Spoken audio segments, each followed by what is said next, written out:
Olá, boa tarde a todos. Desejo a todos uma excelente quinta-feira. Estamos na segunda semana do mês de setembro. Hoje nós temos aula de Matemática 2, onde na nossa primeira aula de hoje, 10 de setembro, nós iremos fazer a correção da atividade do PDF, que foi da aula passada. Além disso, nós iremos ver o conteúdo transformação de figuras, certo? Redução, ampliação, e também iremos abordar essa transformação dentro do plano cartesiano, certo? Convido a todos a recolher seu material para que a gente possa iniciar essa correção. Quem quiser acompanhar também através do módulo a explicação do conteúdo, ela está disponível na página 153, ok? E tenham muito foco, muita atenção e vamos dar continuidade.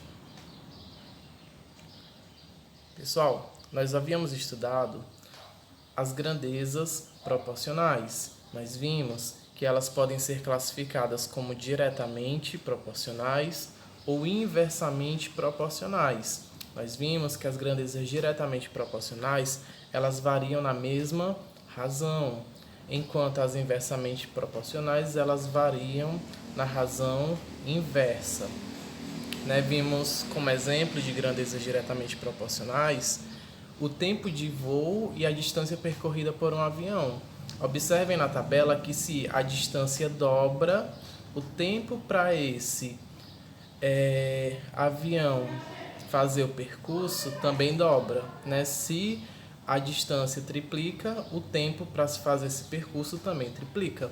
Então, quando as duas grandezas elas variam na mesma razão, nós dizemos que elas são diretamente proporcionais. E nós sabemos que as inversamente proporcionais elas variam na razão inversa.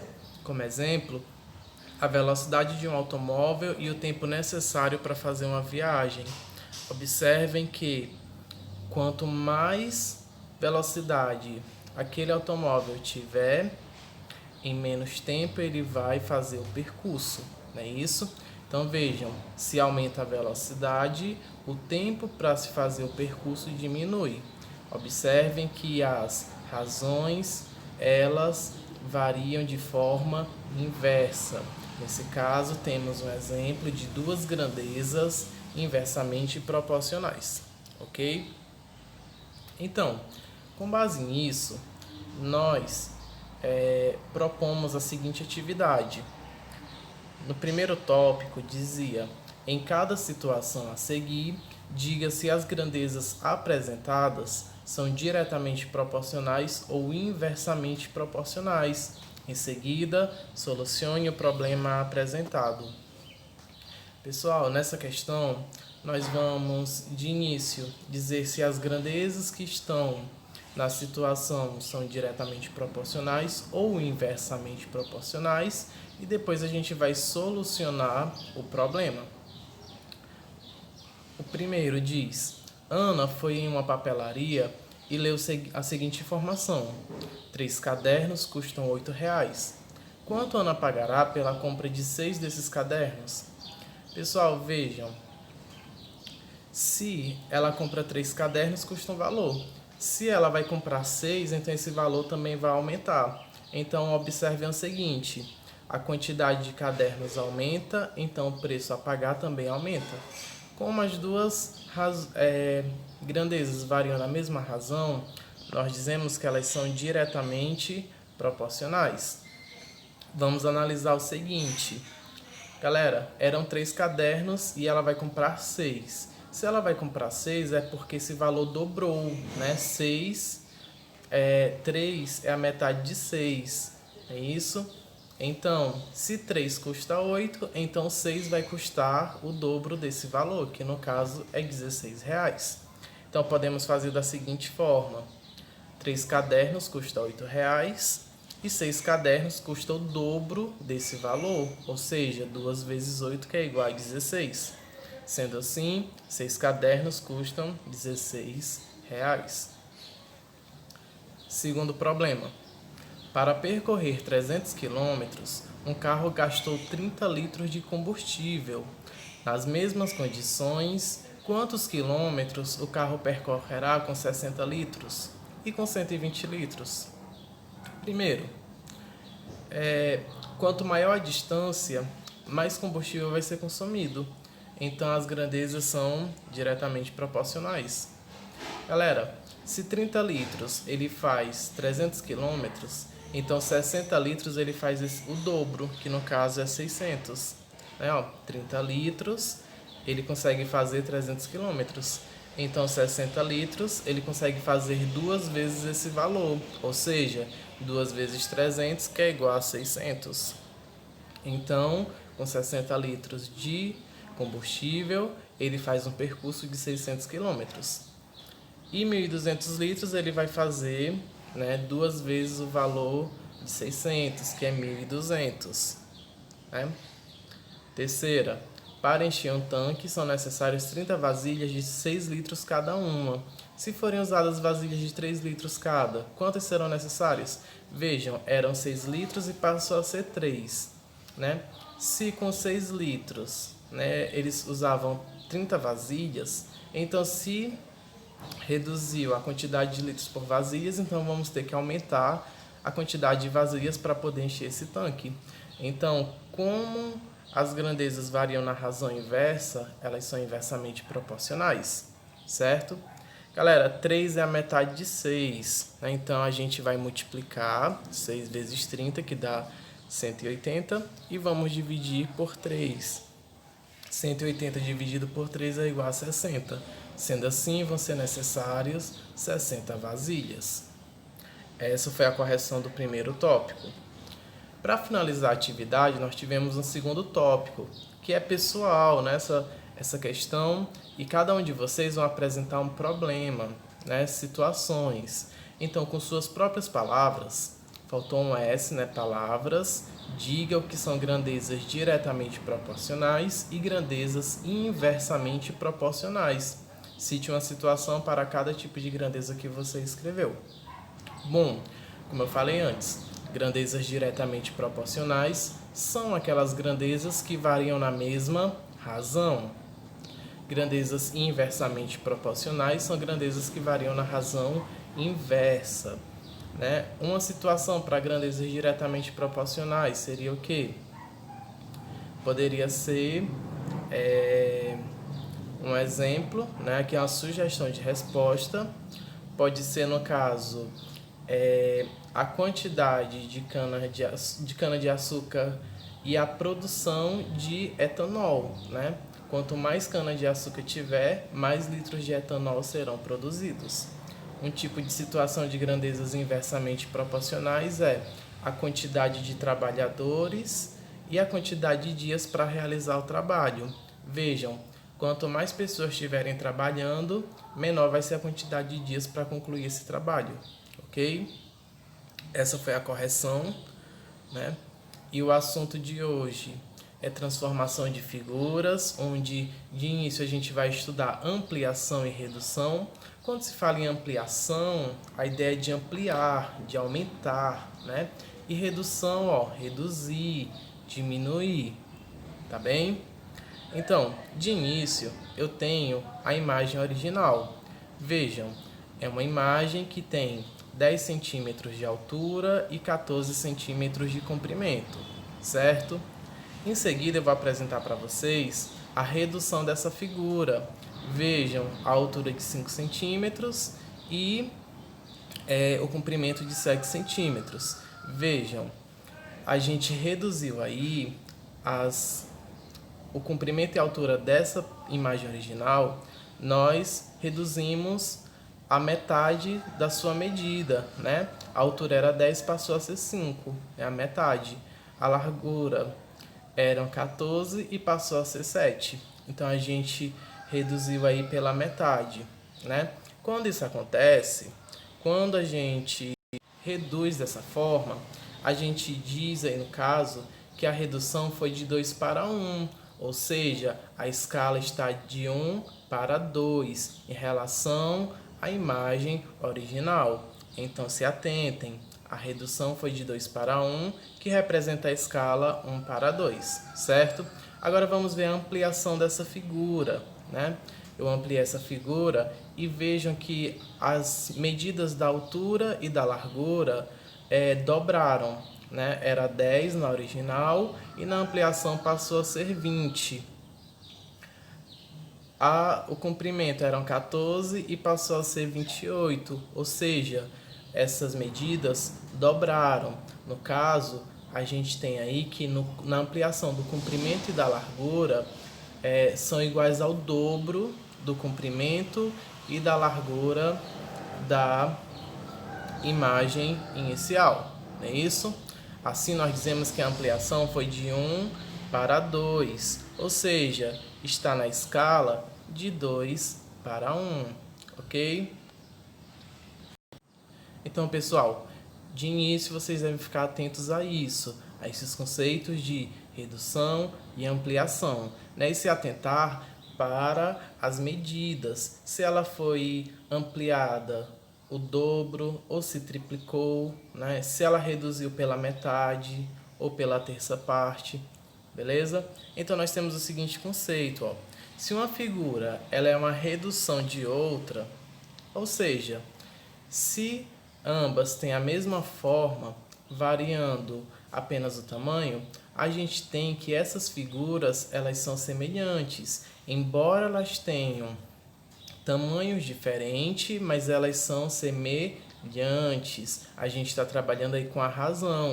A gente pegou a figura original e apenas fez uma ampliação ou uma redução. Lembrando que elas terão a mesma forma, variando apenas o seu tamanho, ok? E em seguida nós temos a transformação de figuras no plano cartesiano. Galera, a gente vai ver a translação no plano cartesiano. A gente diz que uma figura sofre uma translação quando ela muda de lugar, né? Ela muda de lugar e considerando que ela se desloca sem se deformar, de maneira paralela ou então de acordo com a direção fixada, ok? Então na translação essa figura muda de lugar sem deformar, né? Sem ela se alterar, ela vai apenas mudar de um lugar para o outro. Vamos ver aqui um exemplo. No plano cartesiano, nós temos um triângulo A e nós deslocamos ele para a direita, né? Como mostra a figura B. Essa seta vermelha, ela indica apenas para onde foi o deslocamento, ok? A seta vermelha indica apenas o deslocamento. Além disso, a gente pode dizer que a figura A, ela sofreu uma translação de 4 unidades para a esquerda, né? Ela sofreu essa translação. Lembrando também o seguinte, né? Que a translação, no caso aí, foi horizontal, né? Está em linha, né? Está deitado, não está em pé, na vertical. Então temos aí uma translação de 4 unidades na horizontal para a esquerda, certo? Tomando um segundo exemplo, nós temos aqui um exemplo de um triângulo A e um triângulo B. E vejam, nesse caso a translação ocorreu de forma vertical. Horizontal, no caso aconteceu aí, nesse segundo exemplo, na vertical. Nós temos um exemplo de translação, no caso aí de 3 unidades, na vertical para baixo, da A para B, ok? Se eu estiver considerando da B para A, foi de baixo para cima. Mas, observando o sentido da reta, eu estou falando de A em relação a B. Então, ela sofreu uma translação vertical para baixo, né? Essa figura apenas deslocou para baixo. No exemplo anterior, nós vimos que do A para o B, ele deslocou para a direita. Se eu considerar do B para o A, ele deslocaria para a esquerda. É isso? Próximo. Nós temos aqui um exemplo, outra translação no plano cartesiano, que no caso tivemos aí um deslocamento de 2 unidades, né, na horizontal, à direita, e de 3 unidades na vertical, acima do triângulo A, né? Veja, do A para o B, a gente teve um deslocamento de 2 unidades para a direita, na horizontal, e em relação à vertical, ele deslocou 3 unidades acima do triângulo A. Isso eu estou considerando do A para o B, ok? Só uma atenção. Galera, por definição, a translação no plano cartesiano é simplesmente, né, o deslocamento de uma figura na horizontal quando se refere ao eixo Y e na vertical quando se refere ao eixo Y, ou melhor, na horizontal, eixo X, e na vertical no eixo Y, ou em uma combinação de ambas as direções, como nós vimos no último exemplo. Lembrando que na translação a figura não sofre deformação, ela apenas, ela apenas deslocou ou na horizontal ou na vertical. Ela não vai mudar seu formato, beleza? Galera, é basicamente isso. Deixa eu fechar aqui a paleta, né? Depois dessa explicação, nós temos a atividade, onde na primeira questão vocês vão marcar um X nas imagens que são semelhantes à imagem original, que está aí na esquerda, né? Vocês vão marcar os itens que são semelhantes, certo? Entre as imagens que você marcou, qual delas representa a redução e qual representa a ampliação da imagem original? Então, após você marcar as que são semelhantes, você vai dizer aquela que representa a redução e a que representa a ampliação. Na questão 2, né, a gente pode ver aí um quadro que o nome dessa obra é O Quarto, né, de um artista holandês, Vicente. Considerando um dos mais importantes pintores representados do pós-impressionismo, né, a gente pode ver a imagem que está na escala de 1 para 10 e no item A diz o seguinte: com o auxílio de uma régua, meça, ou seja, você vai medir as dimensões dessa obra e vão estimar as dimensões reais aproximadas. Então você vai pegar uma régua e vai medir os tamanhos dessa figura. B. Se a tela com dimensões reais fosse ampliada na escala de 1 para 5, quais seriam as dimensões em metros dessa ampliação? Então, com base no item A, vocês irão solucionar o item B considerando a escala de 1 para 5. Na questão 3, diz: podemos usar malhas de diferentes tamanhos para ampliar ou reduzir uma figura. A figura original foi dividida em quadradinhos com centímetros de lado. Sua redução foi feita em uma malha de quadradinhos com 0,5 centímetros de lado e sua ampliação em malha de quadradinhos com 2 centímetros de lado. Observem, né? Ampliação e a redução da figura original. Item A. Um comprimento de 4 centímetros na figura original corresponde a quantos centímetros na figura reduzida e na ampliada? B. Escrevam a razão para indicar a escala em que a figura original foi ampliada. Em seguida, nós temos a questão 4, em que você vai determinar a medida da dimensão que está faltando em cada imagem, para que ela seja semelhante à imagem que está do lado, de 4 centímetros por 3 centímetros, 3 por 4, né?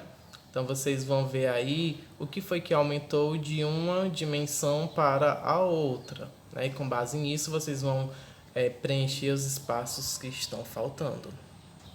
A questão 5 diz: nos itens a seguir, o polígono B é obtido a partir da translação do polígono A. Escreva se a translação ocorreu na horizontal, na vertical ou em ambas as direções, e em quantas unidades o polígono foi deslocado. Então, com base na explicação anterior, vocês vão dizer o tipo de deslocamento que está acontecendo no plano cartesiano no item A e no B, e vocês também podem acompanhar na página 154 do módulo 3, que também traz a explicação em relação a isso, certo? A questão 6 diz: com uma régua, Desenhe no plano cartesiano que se pede em cada item. No item A, vocês vão desenhar um triângulo por meio de uma translação do triângulo verde, 3 unidades na horizontal para a direita. Na B, vocês vão desenhar um quadrado por meio de uma translação do quadrado verde, 4 unidades na horizontal para a direita e 5 na vertical para cima. Então, seguindo esses passos, vocês vão desenhar no item A o triângulo, semelhante ao verde, e na B, um quadrado semelhante ao verde, conforme é descrito em cada um dos itens. Gente, essa foi a nossa atividade, certo? Amanhã, ou melhor, hoje, né? Nós estaremos no plantão de Tira Dúvidas, logo mais às 13h30. Eu aguardo a todos. E as principais dúvidas sobre esse assunto e sobre outros assuntos a gente estaremos resolvendo neste plantão, tá bom? Aqui fico muito obrigado, tenham todos uma excelente tarde. Tchau, pessoal!